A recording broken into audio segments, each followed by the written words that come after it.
Halo teman-teman semua, perkenalkan nama saya Tresna Insan Pramoji. Di sini saya akan berbagi cara penggunaan software Revit. Nah, Revit sendiri sering kita kenal sebagai software BIM ya. Sebetulnya Revit sendiri itu merupakan software pendukung BIM.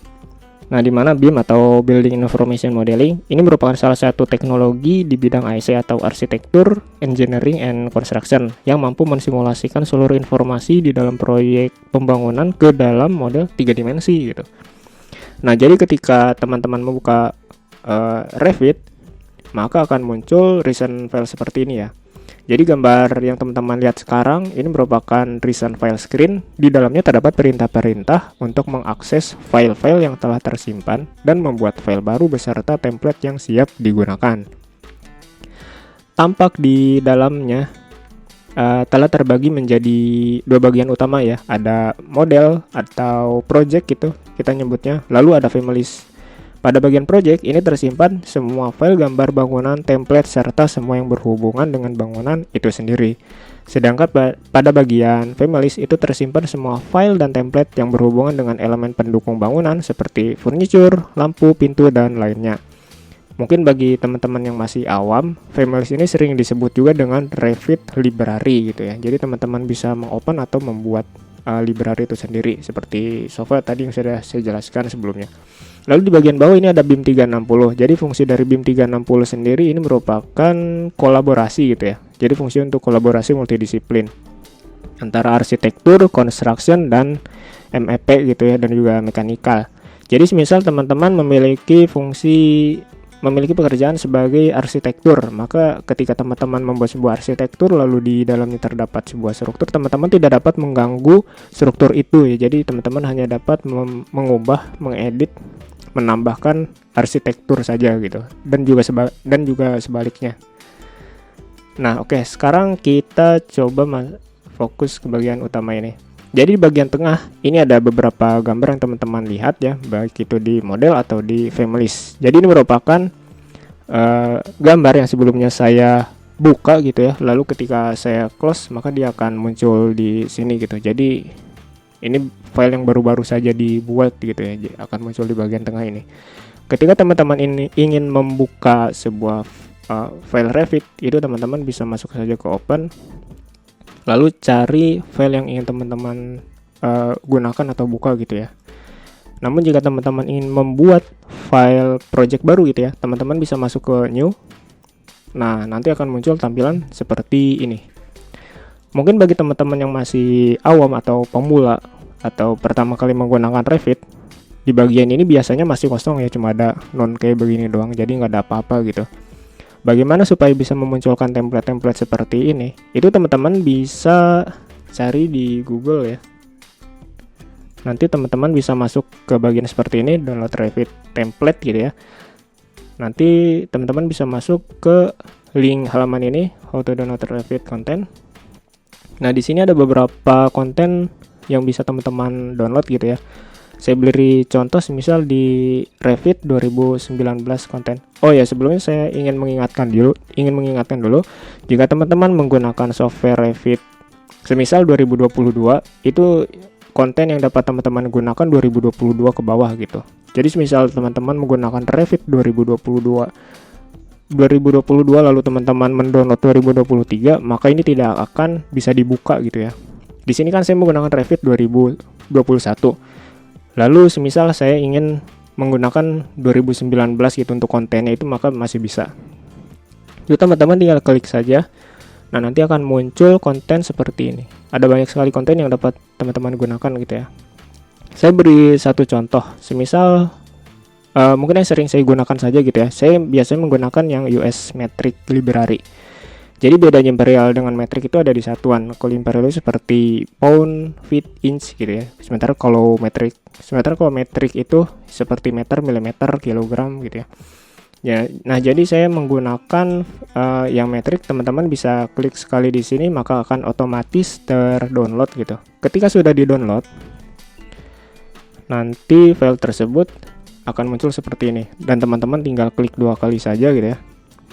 Klik 2 kali lalu pilih destinasi foldernya di mana gitu untuk mengekstrak, lalu klik ekstrak aja. Nah, nanti akan muncul seperti ini. Jadi teman-teman tinggal klik 2 kali saja gitu ya. Klik 2 kali lalu pilih destinasi foldernya di mana gitu untuk mengekstrak, lalu klik ekstrak aja. Nah, nanti akan muncul seperti ini. Jadi teman-teman tinggal klik 2 kali saja gitu ya. Klik 2 kali lalu pilih destinasi foldernya di mana gitu untuk mengekstrak, lalu klik ekstrak aja. Nah, ini pilihan secara otomatis adanya di sini. Saya biasanya menggunakan pilihan secara otomatis atau default gitu. Kebetulan dikarenakan saya sudah mengekstrak, saya tidak akan melakukan ekstrak lagi gitu ya. Ini saya close dulu saja. Nah, ketika teman-teman sudah mengekstrak dan sudah beres, teman-teman bisa masuk ke penyimpanan yang sudah teman-teman tentukan sendiri. Misal saya tadi kan nyimpan di program data ya. Maka saya masuk ke sini, program data, Autodesk. Nah, di sini kan udah terekstrak 2019. Saya juga sebelumnya mengekstrak tahun 2021. Jadi di sini saya menggunakan 2021 dulu saja. Nah, di sini ada beberapa pilihan. Untuk template sendiri teman-teman bisa masuk ke bagian template ini. Di sini juga ada beberapa pilihan lagi ya. Nah, untuk kondisi yang sekarang kita akan masuk bagian English dulu saja. Nah, di sini kita milih yang default metric. Yang pilihan secara default, dan menurut saya ini lebih mudah untuk dilihat gitu ya. Nah, setelah ini kita bisa klik 2 kali di sini atau pilih open saja. Nah, nanti akan muncul seperti ini. Cuma perlu diingat, kekurangan ketika teman-teman membuka sebuah template menggunakan browser, ini tidak akan permanen seperti yang ada di atas ini. Jadi ketika ini di escape gitu, atau ketika teman-teman sudah membuat project lalu ingin membuat project baru, maka ini akan hilang. Saya beri contoh seperti ini. Saya new lagi. Nah, dia sudah tidak ada gitu ya. Jadi bagaimana supaya bisa muncul di sini terus gitu. Itu teman-teman pilih ke bagian kiri atas, ada yang namanya home atau control D gitu ya. Lalu masuk ke file. Lalu pilih option. Nah, di sini teman-teman pilih file location. Nah, di sini teman-teman tinggal pilih saja add value. Nah, ini kan template yang saya simpan sebelumnya. Saya menyimpan di bagian program data, lalu Autodesk Revit 2021 template English gitu. Saya pilih saja yang tadi saya gunakan, default metric, lalu di open. Nah, nanti akan muncul seperti ini. Nah, sementara untuk yang bagian bawah seperti default path for user, ini kurang lebih jika teman-teman ingin membuka Revit secara defaultnya itu nanti akan masuk ke folder mana, itu teman-teman bisa mengaturnya sendiri ya, baik itu untuk models maupun itu untuk family ya. Untuk cloud sendiri sebetulnya ini nggak jauh beda ya dengan family, bisa dibuat sama juga tidak apa-apa antara family template ya juga cloud. Cuma di sini saya akan membuat ini sebagai default dulu saja, jadi tidak akan saya atur-atur gitu ya. Nah, jadi ketika ini sudah selesai kita include, kita langsung oke saja. Kita kembali lagi ke bagian home. Kita kembali lagi ke new. Nah, di sini sudah muncul default metric gitu ya. Ini yang akan kita gunakan gitu. Nah, di bagian bawah ada create new. Ini ada 2 pilihan, ada project dan juga ada project template. Bedanya ketika teman-teman ingin membuka atau membuat sebuah file baru gitu atau membuat model baru, itu teman-teman bisa menggunakan project. Sementara untuk project template itu digunakan jika teman-teman ingin membuat sebuah template Revit gitu ya, seperti yang ada di sini. Dari satuan extensionnya juga itu sudah berbeda. Jika menggunakan project, maka satuannya adalah .rvt. Sedangkan jika menggunakan project template itu adalah .rte gitu ya. Bedanya ada di situ juga. Nah, di sini kita pilih project, lalu kita open. Nah, ketika kita berhasil membuat sebuah project berdasarkan template yang sudah kita buka, nanti akan muncul tampilan seperti ini. Jadi interface Revit itu kan berubah seperti tampilan ini atau yang kita sebut dengan main screen atau design screen. Jadi di mana tempat desainer dapat menuangkan ide dalam membuat bangunan. Oh ya, mengenai template itu sendiri sedikit note atau catatan dari saya. Jadi setiap template ini mempunyai fungsi yang berbeda-beda sesuai dengan namanya. Ada architectural template digunakan untuk mendesain eksterior dan interior bangunan. Ada structural template yang digunakan untuk mendesain struktur bangunan mulai dari fondasi sampai ke atap gitu ya. Sedangkan ada juga mechanical template. Cuma di sini tidak saya include itu, mungkin belum saya include. Yang digunakan biasanya untuk mendesain mekanikal bangunan seperti instalasi air bersih, air kotor, lalu ada juga construction template. Ini digunakan selama masa konstruksi seperti perancah gitu ya. Nah, kita kembali lagi ke main screen. Di bagian main screen, khususnya di sebelah kiri, ini ada simbol R gitu, atau kita menyebutnya dengan the big R gitu, application menu. Di bawahnya ada file, di mana pada file ini berisi perintah dan settingan umum suatu program seperti open, save, close, lalu ada new, dan tentu saja option gitu yang baru saja kita buka. Di sebelah daripada the big R application menu ini ada namanya QAT gitu ya, atau Quick Access Toolbar gitu. Jadi Quick Access Toolbar sendiri ini berisi perintah-perintah yang sering digunakan gitu. Jadi Anda bisa menambahkan tombol perintah pada toolbar ini sesuai dengan kebutuhan, yaitu dengan cara mengklik sebelah kanan bagian ini, lalu Anda bisa mencentang salah satu yang mungkin digunakan gitu. Namun kita juga dapat menghapus gitu ya salah satu daripada bagian ini yang sekiranya tidak digunakan, yaitu dengan cara semisal milih salah satu dari simbol yang tidak digunakan, lalu klik kanan, lalu pilih remove, nanti dia akan kehapus. Atau kita juga dapat memilih secara acak, yang penting kursor kita ada di bagian Quick Access Toolbar ini. Semisal saya klik kanan di sini, lalu pilih customize, lalu semisal saya akan menghapus bagian open gitu ya, bagian sini, pilih open lalu delete. Nah, dia akan terhapus. Bagaimana cara memunculkannya? Itu teman-teman bisa klik kiri sebelah sini, centang new dan juga centang open. Dia akan muncul kembali. Lalu ketika teman-teman klik kanan, lalu customize. Nah, di sini juga teman-teman bisa mengubah posisi. Semisal ada redo dan undo gitu, undo dan redo. Di sini kan undo ada sebelah kiri, redo ada sebelah kanan gitu. Lalu kita ubah seperti ini. Nah, dia akan berubah. Kita juga dapat mengembalikan posisinya gitu, dengan cara mengubah tampilan dari bawah ke atas ini ya. Lalu ada yang namanya itu separator gitu ya.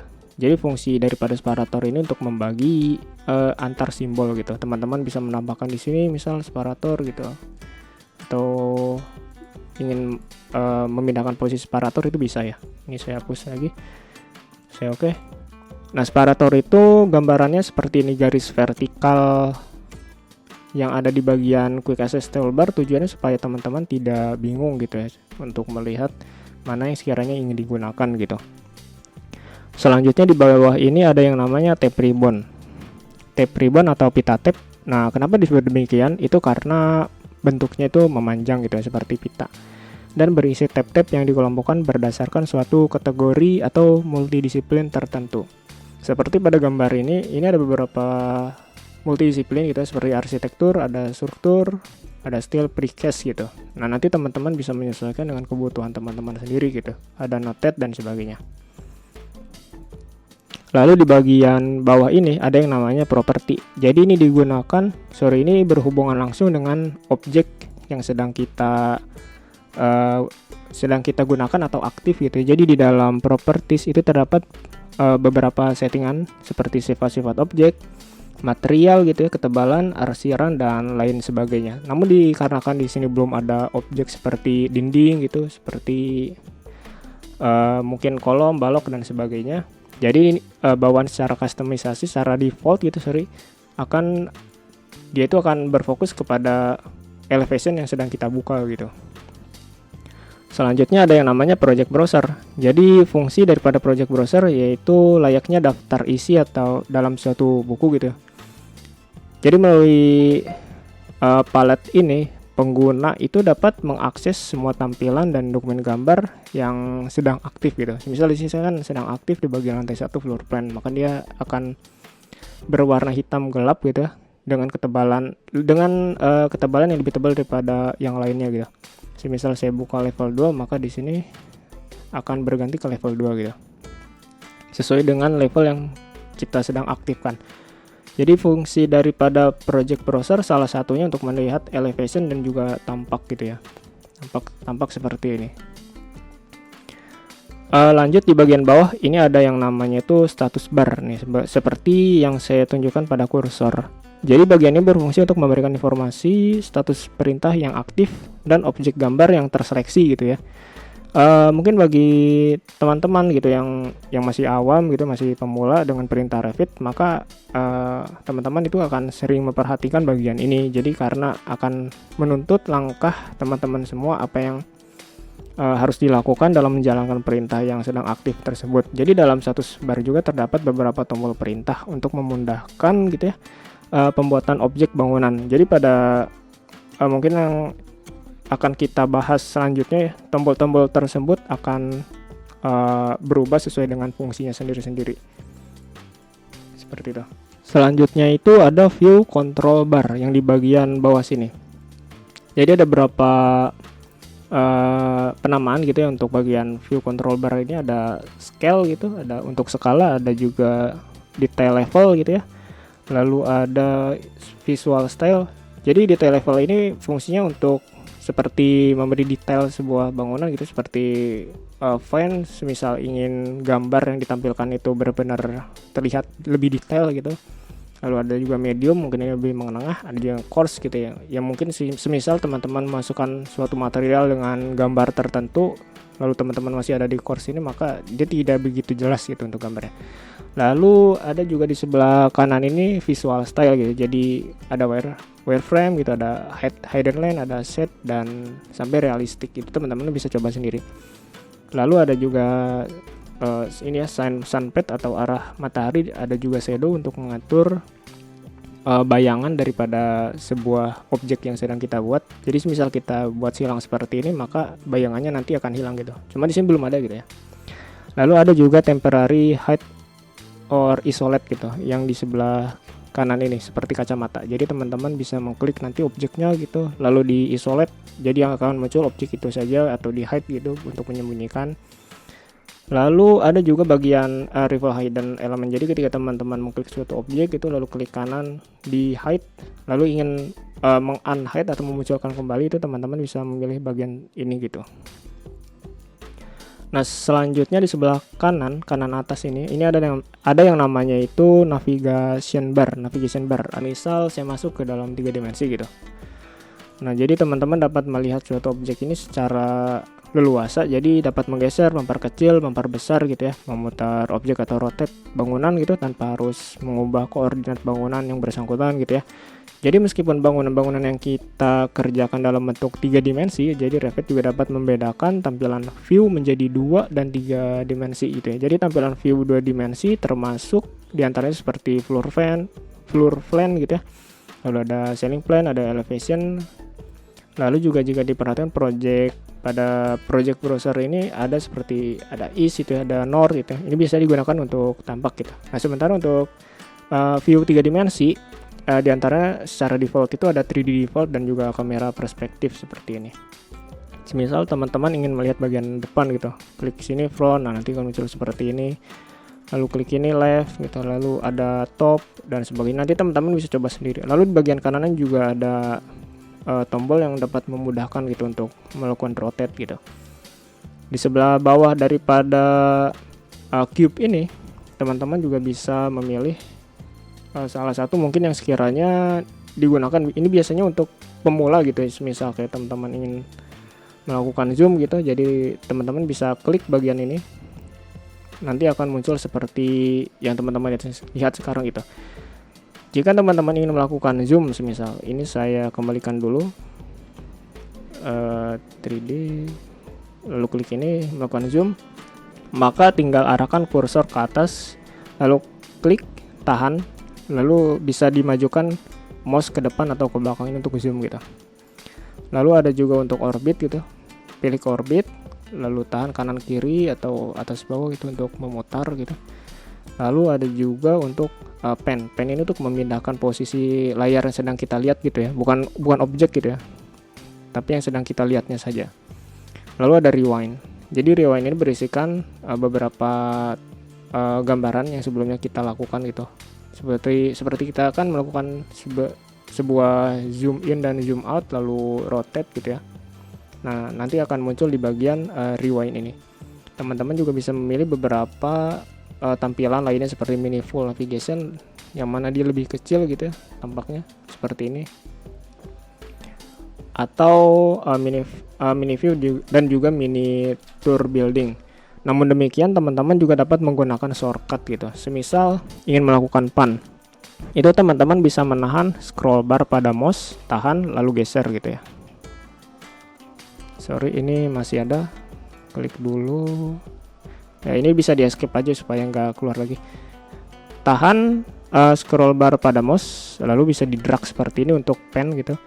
Atau tekan shift lalu tahan. Lalu tahan juga scroll bar pada mouse untuk melakukan rotate. Lalu jika teman-teman melakukan zoom in itu bisa melakukan scroll in itu seperti ini. Lalu untuk zoom out scroll out seperti ini. Teman-teman juga dapat memunculkan atau menghilangkan bagian toolbar seperti ini dan juga bagian properties dan project browser, yaitu dengan cara pada bagian ribbon pilih view, lalu masuk ke user interface, lalu pada cube misal saya uncentang, maka dia akan hilang gitu. Berikut juga dengan properties dan juga project browser dan juga navigation bar. Jadi teman-teman dapat membuat lebih clean gitu. Semisal ingin melakukan presentasi atau untuk sekedar screenshot saja itu bisa gitu ya.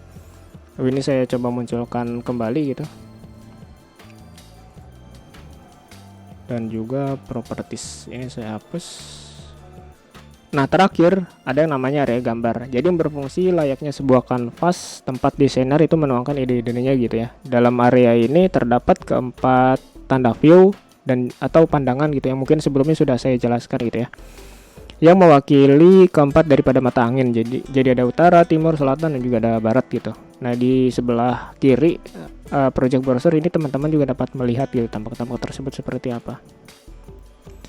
Jadi jika ingin mengamati tampilan bangunan dari salah satu sudut bangunan gitu, dari salah satu sudut tersebut, itu teman-teman bisa mengklik 2 kali pada bagian tanda yang bersangkutan atau melalui project browser. Semisal seperti ini, saya klik 2 kali di node, nah maka dia akan muncul seperti ini, bagian elevation. Atau teman-teman juga dapat memilih langsung dari sini gitu. Semisal pilih sekali di sini, klik kiri lalu klik kanan gitu.